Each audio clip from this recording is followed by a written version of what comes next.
Israel প্রতিশ্রুতি দিলেও গাজায় বিতরণ হচ্ছে না ত্রাণ, অভিযোগ জাতিসংঘের। বিক্ষোভকারীর তোপের মুখে রবিও। তেল আবিবের সঙ্গে বাণিজ্য আলোচনা স্থগিত করল যুক্তরাজ্য। ইরানের পারমাণবিক স্থাপনায় হামলার প্রস্তুতি নিচ্ছে ইসরায়েল। মার্কিন গোয়েন্দা তথ্য, পরমাণু সমৃদ্ধকরণ বন্ধে যুক্তরাষ্ট্রের শর্তকে অবাস্তব আখ্যা কামেনির।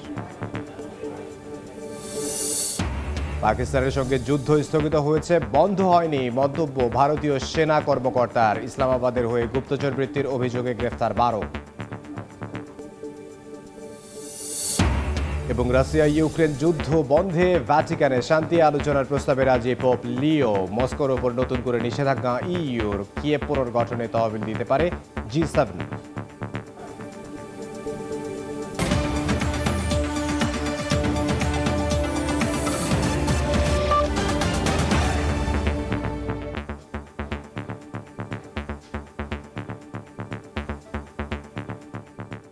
আন্তর্জাতিক সময়ের সঙ্গে আছি আমি ইমদাদুল হক। আন্তর্জাতিক চাপের মুখে গাজায় ইসরায়েল ত্রাণ সহায়তার প্রতিশ্রুতি দিলেও এখনও বিতরণ শুরু হয়নি বলে অভিযোগ করেছেন জাতিসংঘের মুখপাত্র স্টেফেন দুজারিক। তবে তেল আবিবের দাবি, কেরেম সালোমে প্রবেশ করেছে প্রয়োজনীয় নানা সহায়তা। এদিকে নতুন করে সামরিক অভিযান চালানোর জেরে ইসরায়েলের সঙ্গে সব ধরনের বাণিজ্য আলোচনা স্থগিত করেছে যুক্তরাজ্য। একদিনে অবরুদ্ধ উপত্যকায় অবিরাম বোমাবর্ষণে নিহত হয়েছেন অন্তত 70 জন। স্থানীয় সময় মঙ্গলবার গাজায় ইসরায়েলের অবিরাম বিমান হামলায় শিশুসহ নিহত হয়েছেন অর্ধশতাধিক ফিলিস্তিনি। এক বিবৃতিতে বিষয়টি নিশ্চিত করেছে গাজার স্বাস্থ্য মন্ত্রণালয়। অভিযান চলে অধিকৃত পশ্চিম তীরেও।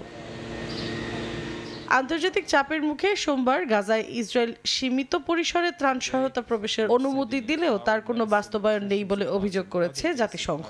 এ বিষয়ে মুখপাত্র স্টিফেন দুজারিক বলেন, কেরেম সালোম এলাকায় প্রবেশের জন্য জাতিসংঘের একটি দল ঘন্টার পর ঘন্টা অপেক্ষা করেছে, কিন্তু ইসরায়েলি বাহিনীর অনুমতি মেলেনি। এ বিষয়ে তীব্র নিন্দা জানিয়েছে ফিলিস্তিনের স্বাধীনতাকামী সংগঠন হামাস। তবে ইসরায়েলের দাবি, ময়দা, শিশু খাদ্য এবং চিকিৎসা সরঞ্জাম নিয়ে অবরুদ্ধ উপত্যকায় ত্রাণ সহায়তা প্রবেশ করেছে।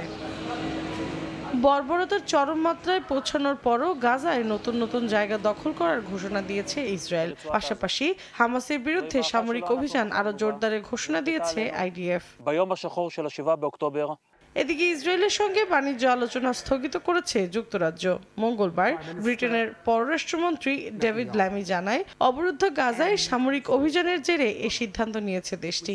পাশাপাশি তলব করা হয়েছে ব্রিটেনে নিযুক্ত ইসরায়েলের রাষ্ট্রদূতকে। গাজা উপত্যকায় যুদ্ধ এখনও চালিয়ে নেওয়ায় ইসরায়েলি প্রধানমন্ত্রী বিনিয়ামিন নেতানিয়াহুর উপর ক্ষুব্ধ মার্কিন প্রেসিডেন্ট ডোনাল্ড ট্রাম্প। হোয়াইট হাউসের দুজন কর্মকর্তার বরাতে মঙ্গলবার এ তথ্য জানিয়েছে সংবাদ মাধ্যম অ্যাক্সিওস নিউজ। প্রতিবেদনে বলা হয়, নেতানিয়াহুকে দ্রুত এ যুদ্ধ বন্ধ করতে ট্রাম্প তার সহযোগীদের জানিয়েছেন। মৌসুমী সাথী, সময় সংবাদ। এবার মার্কিন পররাষ্ট্রমন্ত্রী মার্কো রুবিওকে গাজায় গণহত্যা শেষ করতে বললেন এক আন্দোলনকারী। স্থানীয় সময় মঙ্গলবার সিনেটে অধিবেশন চলার সময় হঠাৎ গণহত্যা শেষ করো বলে চিৎকার করে ওঠেন ওই আন্দোলনকারী। তার টি শার্টে ইসরায়েলকে আর কোনো অর্থ না দেওয়ার কথা লেখা ছিল।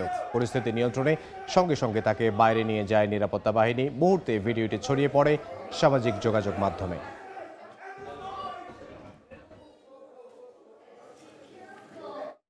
ইরানের পারমাণবিক স্থাপনায় হামলার প্রস্তুতি নিচ্ছে ইসরায়েল। যুক্তরাষ্ট্রের গোয়েন্দা সংস্থাগুলোর বরাতে একাধিক মার্কিন কর্মকর্তা এই তথ্য নিশ্চিত করেছে বলে জানিয়েছে গণমাধ্যম CNN।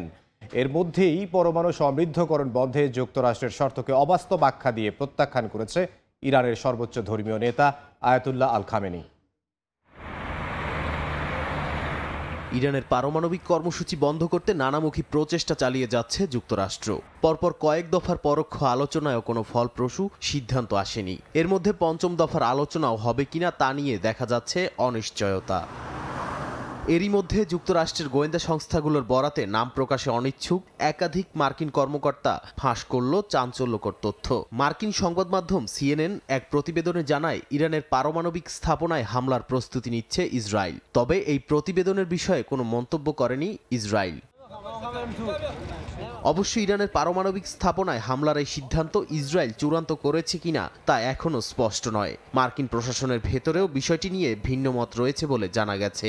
শেষ পর্যন্ত ইসরায়েল হামলা চালাবে কিনা তা নিয়ে মতবিরোধ রয়েছে বলেও জানায় CNN। ইসরায়েলের যেসব সামরিক তৎপরতা লক্ষ্য করা গেছে তার মধ্যে রয়েছে বিমান হামলার জন্য গোলাবারুদ সরানো, বিমান মহড়া, সব মিলিয়ে বড় ধরনের হামলার প্রস্তুতি নিচ্ছে বলে ইঙ্গিত দেয়।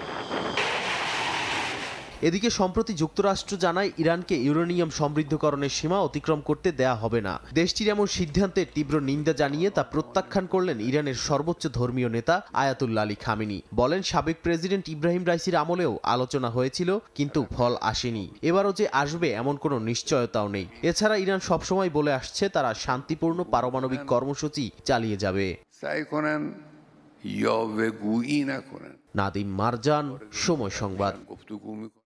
পাকিস্তানের সঙ্গে যুদ্ধ শুধুমাত্র স্থগিত হয়েছে, বন্ধ হয়নি, এমন মন্তব্য করেছেন ভারতের সেনাবাহিনীর এক জ্যেষ্ঠ কর্মকর্তা।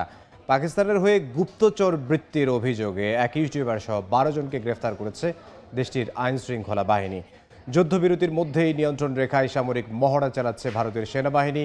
এদিকে ভারতের বিরুদ্ধে অসাধারণ নেতৃত্বের কৃতিত্ব স্বরূপ ফিল্ড মার্শাল হিসেবে পদোন্নতি পেয়েছেন পাকিস্তানের সেনাপ্রধান আসিম মুনির। ভারত পাকিস্তানের মধ্যে আচমকা জ্বলে ওঠা যুদ্ধের আগুন কিছুটা নিভে আসলেও এখনও উত্তপ্ত রয়েছে দুই দেশের পরিস্থিতি। চলছে ধরপাকড় ও পাল্টাপাল্টি অভিযোগ।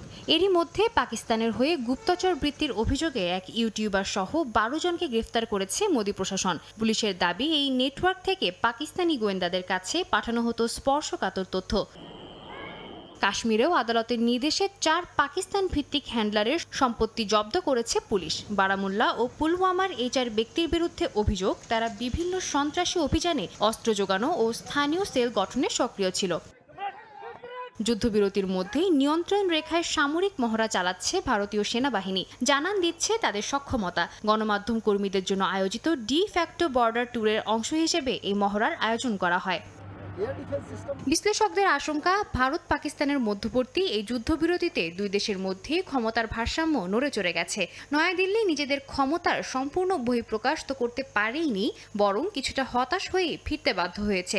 অপরদিকে পাকিস্তানি সেনাবাহিনী হয়ে উঠেছে দেশটির নায়ক। এ অবস্থায় আবারও যুদ্ধ শুরুর আশঙ্কা করছেন বিশ্লেষকরা। এই ভয়কেই আরও উস্কে দিচ্ছে ভারতীয় সেনাদের নানা মন্তব্য। মঙ্গলবার ভারতীয় সেনাবাহিনীর এক জ্যেষ্ঠ কর্মকর্তা বলেন, নয়াদিল্লি ও ইসলামাবাদের মধ্যে যুদ্ধ স্থগিত হয়েছে, এখনো বন্ধ হয়নি। তবে পাকিস্তানে চলছে যুদ্ধ জয়ের আনন্দ। তারই স্বীকৃতি হিসেবে দেশটির ফিল্ড মার্শাল হিসেবে পদোন্নতি পেয়েছেন সেনাপ্রধান আসিম মুনির। এর আগে 1965 সালে স্বৈরশাসক general Ayub Khan field marshal হিসেবে পদোন্নতি পেয়েছিলেন। সাদিয়া তাসনিম, সময় সংবাদ। রাশিয়া ইউক্রেন যুদ্ধ বন্ধে ভ্যাটিকানে শান্তি আলোচনার প্রস্তাবে রাজি পোপ লিও, জানিয়েছেন ইতালির প্রধানমন্ত্রী জর্জিয়া মেলোনি। এদিকে যুদ্ধবিরতি চুক্তিতে কিয়েভকে এগিয়ে রাখতে মস্কোর উপর নতুন করে বেশ কিছু নিষেধাজ্ঞা আরোপ করেছে ইউরোপীয় ইউনিয়ন। ইউক্রেন পুনর্গঠনে তহবিল দেওয়ার পরিকল্পনা করেছে G7, জানিয়েছে কানাডা। এদিকে পুতিন প্রস্তাবিত যুদ্ধবিরতির খসড়া নিয়ে আলোচনায় কিয়েভকে দ্রুত সিদ্ধান্ত নিতে আহ্বান জানিয়েছে মস্কো। 3 বছরেরও বেশি সময় পর অবশেষে পাওয়া যাচ্ছে রাশিয়া ইউক্রেন যুদ্ধ বন্ধের ইঙ্গিত। সোমবার ট্রাম্প পুতিন ফোনালাপের পর যুদ্ধবিরতির খসড়া নিয়ে প্রস্তাব উত্থাপন করেন রুশ প্রেসিডেন্ট ভ্লাদিমির পুতিন, যেখানে থাকবে শান্তি প্রক্রিয়ার মূলনীতি ও সম্ভাব্য সময়সীমার উল্লেখ। তবে আলোচনায় অংশ নেওয়ার বিষয়ে এখনও কিছু জানায়নি কিয়েভ। আলোচনায় যুক্তরাষ্ট্রের সক্রিয় অংশগ্রহণের দাবি জানান তিনি। মঙ্গলবার রাশিয়ার পররাষ্ট্র মন্ত্রণালয়ের মুখপাত্র মারিয়া জাখারোভা সাংবাদিকদের বলেন, তিনি আশা করেন ইউক্রেন নিজেদের রক্ষা করতেই প্রস্তাবিত স্মারকলিপির সম্ভাব্য আলোচনার ক্ষেত্রে একটি গঠনমূলক অবস্থান গ্রহণ করবে। এদিকে জার্মান চ্যান্সেলর ফ্রিডরিখ মের্জ জানান, রাশিয়ার উপর আরও নিষেধাজ্ঞা জারি করছে ইউরোপীয় ইউনিয়ন। নতুন নিষেধাজ্ঞার মাধ্যমে মস্কোর শ্যাডো ফ্লিটের কার্যক্রমকে নিশানা করা হবে। জার্মান প্রতিরক্ষা মন্ত্রী বরিস পিস্তরিয়াসের অভিযোগ, পুতিন এখনও শুধু নিজের শর্তে যুদ্ধবিরতি চান, কোনো বাস্তব ছাড়ে তার আগ্রহ নেই। এদিকে সদ্য নির্বাচিত পোপ লিও ইউক্রেন যুদ্ধ বন্ধে ভ্যাটিকানে পরবর্তী শান্তি আলোচনা হওয়ার বিষয়ে রাজি বলে জানিয়েছেন ইতালির প্রধানমন্ত্রী জর্জিয়া মেলোনি। এছাড়া আসন্ন G7 বৈঠক সামনে রেখে কানাডার অর্থমন্ত্রী জানিয়েছেন এবারের বৈঠকে ইউক্রেন পুনর্গঠনে তহবিল বরাদ্দের বিষয়ে আলোচনা হবে, যা $500 বিলিয়ন ছাড়াতে পারে বলে জানান তারা। সাদিয়া তাসনিম, সময় সংবাদ। $17,500 কোটি ব্যয়ে নির্মিত হবে যুক্তরাষ্ট্রের ক্ষেপণাস্ত্র প্রতিরক্ষা ব্যবস্থা গোল্ডেন ডোম। মঙ্গলবার ওভাল অফিসের এক সংবাদ সম্মেলনে প্রকল্পের নকশা নির্বাচনের ঘোষণা দেন প্রেসিডেন্ট ডোনাল্ড ট্রাম্প। বলেন, শত্রু ক্ষেপণাস্ত্র ছোড়ার আগে তা বের করে ধ্বংস করবে গোল্ডেন ডোম। এদিকে ট্রাম্প ঘনিষ্ঠ কোম্পানিগুলো কিভাবে এই প্রকল্পের কাজ পায় তা নিয়ে প্রশ্ন তুলেছেন ডেমোক্র্যাটরা। শত্রুপক্ষের ক্ষেপণাস্ত্র থেকে যুক্তরাষ্ট্রকে রক্ষায় তৎপর দেশটির প্রেসিডেন্ট ডোনাল্ড ট্রাম্প ক্ষমতায় বসার পর গোল্ডেন ডোম নামের ক্ষেপণাস্ত্র প্রতিরক্ষা ঢাল তৈরির জন্য নির্বাহী আদেশ জারি করেন তিনি। এবার $17,500 কোটি প্রতিরক্ষা ব্যবস্থার জন্য একটি নকশা নির্বাচনের পাশাপাশি এই প্রকল্পের নেতৃত্ব দেওয়ার ব্যক্তির নামও প্রকাশ করেছেন তিনি।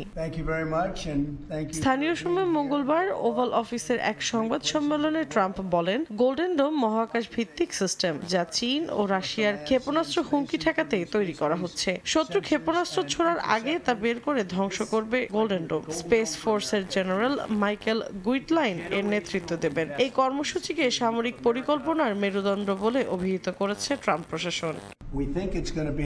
আমার মনে হয় 3 বছরের কম সময়ে আমরা একটা বড় পর্যায়ে পৌঁছে যাব। আপাতত $2,500 কোটি দিয়ে কাজ শুরু করেছি। $17,500 কোটি খরচ হবে। 2.5-3 বছরের ভেতর একটা ফল পাবো আশা করি।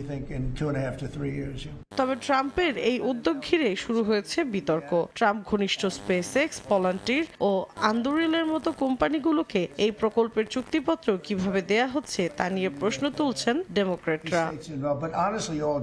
মৌসুমী সাথী, সময় সংবাদ। এবার সিরিয়ার ওপর থেকে সব নিষেধাজ্ঞা তুলে নিল ইউরোপীয় ইউনিয়ন। মঙ্গলবার এক বৈঠকে ইইউর পররাষ্ট্রনীতি বিষয়ক প্রধান বলেন, সিরিয়ার জনগণকে সহায়তার লক্ষ্যে নতুন এই সিদ্ধান্ত নেওয়া হয়েছে। একই দিন জোটটির পররাষ্ট্রমন্ত্রীরা সর্বসম্মতিক্রমে ভোট দিয়ে সব অর্থনৈতিক নিষেধাজ্ঞা প্রত্যাহারের সিদ্ধান্ত নেন। তবে অস্ত্র, রাসায়নিক দ্রব্য সহ আসাদের শাসনের সঙ্গে জড়িত ব্যক্তিদের ওপর নিষেধাজ্ঞা বহাল থাকবে বলে জানা গেছে। জোটটির এমন সিদ্ধান্তে খুশি দামেস্কের বাসিন্দারা।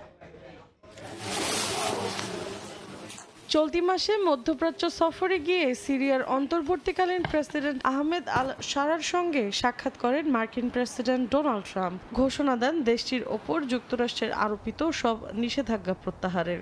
সিরিয়াকে নতুন এক সম্ভাবনার সুযোগ দিতে এ নিষেধাজ্ঞা তুলে নেওয়া হয় বলে জানান তিনি। এ ঘোষণার পর এক সপ্তাহেরও কম সময়ের মধ্যে এবার মধ্যপ্রাচ্যের দেশটির ওপর থেকে সব ধরনের অর্থনৈতিক নিষেধাজ্ঞা প্রত্যাহারের সিদ্ধান্ত নিয়েছে ইউরোপীয় ইউনিয়ন। যুদ্ধবিধ্বস্ত দেশটির আর্থিক পুনরুদ্ধার প্রক্রিয়া ত্বরান্বিত করতেই মঙ্গলবার এ সিদ্ধান্ত নেওয়া হয় বলে জানিয়েছে বিভিন্ন গণমাধ্যম। এ বিষয়ে ইইউ এর পররাষ্ট্রনীতি বিষয়ক প্রধান কায়া ক্যালাস এক বৈঠক শেষে বলেন, সিরিয়ার জনগণকে সহায়তার লক্ষ্যে নতুন এ সিদ্ধান্ত নেওয়া হয়েছে। ইইউ চায় যাতে তারা একটি নতুন ও শান্তিপূর্ণ সিরিয়া গড়ে তুলতে পারে। একই দিন ইউরোপীয় ইউনিয়নের পররাষ্ট্রমন্ত্রীরা সর্বসম্মতিক্রমে ভোট দিয়ে সব অর্থনৈতিক নিষেধাজ্ঞা প্রত্যাহারের সিদ্ধান্ত নেন। তবে এ সিদ্ধান্তের জন্য কিছু শর্ত জুড়ে দেওয়া হয়। এক্ষেত্রে অস্ত্র, রাসায়নিক দ্রব্য, নির্যাতনমূলক কাজে ব্যবহৃত উপকরণ, নজরদারির সফটওয়্যার এবং আসাদের শাসনের সঙ্গে জড়িত ব্যক্তিদের ওপর নিষেধাজ্ঞা বহাল থাকবে বলে জানা গেছে।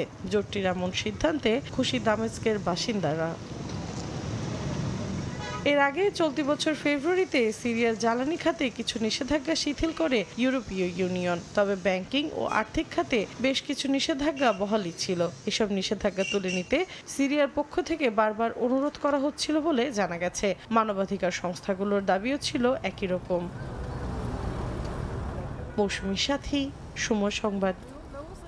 আবারও হার্ভার্ড বিশ্ববিদ্যালয়ের $6 কোটি কেন্দ্রীয় অনুদান বাতিল করেছে মার্কিন প্রশাসন। বিশ্ববিদ্যালয়টির বিরুদ্ধে বর্ণ বৈষম্য ও ইহুদি বিদ্বেষ মোকাবিলায় ব্যর্থতার অভিযোগ তুলেছে দেশটির স্বাস্থ্য ও মানব সেবা বিভাগ। যুক্তরাষ্ট্রের অন্যতম মর্যাদাপূর্ণ শিক্ষা প্রতিষ্ঠান হার্ভার্ড বিশ্ববিদ্যালয়ের বিরুদ্ধে ট্রাম্প প্রশাসনের চাপ দিনের পর দিন বেড়েই চলেছে। চলতি বছরের মার্চ মাস থেকে একের পর এক অনুদানে কাটছাঁট করছে সরকার। এরই ধারাবাহিকতা এবার বিশ্ববিদ্যালয়ের বিরুদ্ধে ইহুদি বিদ্বেষ ও জাতিগত বৈষম্য মোকাবিলায় ব্যর্থতার অভিযোগ তুলে $6 কোটি একাধিক গবেষণা অনুদান বাতিল করেছে স্বাস্থ্য ও মানব সেবা বিভাগ। শিক্ষামন্ত্রী লিন্ডা ম্যাকমোহন এক চিঠিতে জানান, হার্ভার্ডকে আর সরকারিভাবে অর্থায়ন করা হবে না, পরিবর্তে তারা বিপুল তহবিল ও ধনাঢ্য প্রাক্তন শিক্ষার্থীদের দানেই চলবে। এর আগে ট্রাম্প প্রশাসন হার্ভার্ডের ওপর $2.3 বিলিয়ন অনুদান স্থগিত করে। বিশ্ববিদ্যালয় কর্তৃপক্ষ সেই সিদ্ধান্তকে চ্যালেঞ্জ করে আদালতের দ্বারস্থ হয়। তাদের অভিযোগ, প্রশাসনের পদক্ষেপ প্রথম সংশোধনী ও কেন্দ্রীয় আইন লঙ্ঘন করছে।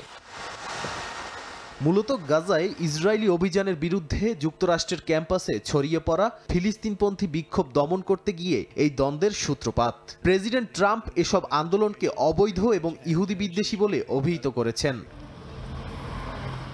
ট্রাম্প প্রশাসনের এই পদক্ষেপ শুধু হার্ভার্ড নয়, পুরো উচ্চশিক্ষা ব্যবস্থার উপর রাষ্ট্রীয় নিয়ন্ত্রণ আর মত প্রকাশের স্বাধীনতা ঘিরে এক গুরুতর বিতর্কের জন্ম দিয়েছে বলে মনে করছেন বিশেষজ্ঞরা। নাদিম মারজান, সময় সংবাদ। চ্যাটজিপিটির দাপটে হোঁচট খেলেও এবার নতুন রূপে ফিরছে গুগল। পাওয়ার ইউজারদের জন্য $250 সাবস্ক্রিপশন চালুর মধ্য দিয়ে এআই প্রযুক্তির দুনিয়ায় আবারও কর্তৃত্বের বার্তা দিল এই মার্কিন tech giant. Smart glass, real time অনুবাদ আর এআই মোড চালু করে নিজেদের আধিপত্য ফেরাতে চায় প্রতিষ্ঠানটি। বার্ষিক আইও সম্মেলনে গুগলের সিইও সুন্দর পিচাই ঘোষণা দেন, এবার থেকে সার্চেও মিলবে জেনারেটিভ এআই এর সুবিধা। গুগল জানায়, এআই মোড চালু করে ব্যবহারকারীরা সরাসরি পাবে এআই জেনারেটেড উত্তর, যা ওয়েবসাইট ঘেঁটে সময় নষ্ট না করে সরাসরি জানাবে সমাধান। একই সঙ্গে স্মার্টফোন ক্যামেরার ছবি বিশ্লেষণ করে উত্তর দিতে পারবে সার্চ ইঞ্জিন। সবচেয়ে বড় চমক এআই আলট্রা প্ল্যান। প্রতি মাসে $249.99 এই সাবস্ক্রিপশনে মিলবে এআই এর সর্বোচ্চ ক্ষমতা। এতে থাকবে ডিপ থিঙ্ক, যা জটিল সমস্যা বিশ্লেষণে সক্ষম। সঙ্গে থাকবে প্রজেক্ট ম্যারিনার, যা ব্রাউজারে স্বয়ংক্রিয়ভাবে কাজ করতে পারবে। মিলবে 30 টেরাবাইট ক্লাউড স্টোরেজ আর বিজ্ঞাপন মুক্ত ইউটিউব অ্যাক্সেস। পাওয়ার ইউজারদের পাশাপাশি সাধারণ ব্যবহারকারীদের জন্য কম খরচে সাবস্ক্রিপশন চালু রেখেছে গুগল। প্রতিষ্ঠানটি জানায়, বর্তমানে তাদের পেইড ইউজার 15 কোটিরও বেশি। সুন্দর পিচাই বলেন, শুধু সার্চ নয়, এআই এখন জীবনের প্রতিটি স্তরে ছড়িয়ে পড়ছে, আর তার সর্বোচ্চ সুবিধা ব্যবহারকারীদের হাতের মুঠোয় পৌঁছে দেয় গুগলের নতুন লক্ষ্য। এমনকি চশমার ফ্রেমেও থাকবে এআই। গুগলের নতুন স্মার্ট গ্লাসে চালু হয়েছে Android XR software. Real time অনুবাদ থেকে শুরু করে চারপাশ চেনার মতো ফিচার যোগ হয়েছে এতে। স্যামসাং এর সঙ্গে এক হয়ে হেডসেট আনছে গুগল। আর চশমা ডিজাইনের জন্য গুগলের সঙ্গে যুক্ত হচ্ছে ওয়ারবি পার্কার আর জেন্টল মনস্টারের মতো ব্র্যান্ড। আমিরুল ইসলাম আলিফ, সময় সংবাদ। আন্তর্জাতিক সময়ের শীর্ষ সংবাদ জানিয়ে দিচ্ছে আরও একবার। ইসরায়েল প্রতিশ্রুতি দিলেও গাজায় বিতরণ হচ্ছে না ত্রাণ, অভিযোগ জাতিসংঘের। বিক্ষোভকারীদের তুপের মুখে রুবিও। তেল আবিবের সঙ্গে বাণিজ্য আলোচনায় স্থগিত করল যুক্তরাজ্য। ইরানের পারমাণবিক স্থাপনায় হামলার প্রস্তুতি নিচ্ছে ইসরায়েল। মার্কিন গোয়েন্দা তথ্য, পরমাণু সমৃদ্ধকরণ বন্ধে যুক্তরাষ্ট্রের শর্তকে অবাস্তব আখ্যা খামেনির। এবং পাকিস্তানের সঙ্গে যুদ্ধ স্থগিত হয়েছে, বন্ধ হয়নি মন্তব্য ভারতীয় সেনা কর্মকর্তার। ইসলামাবাদের হয়ে গুপ্তচর বৃত্তির অভিযোগে গ্রেফতার 12।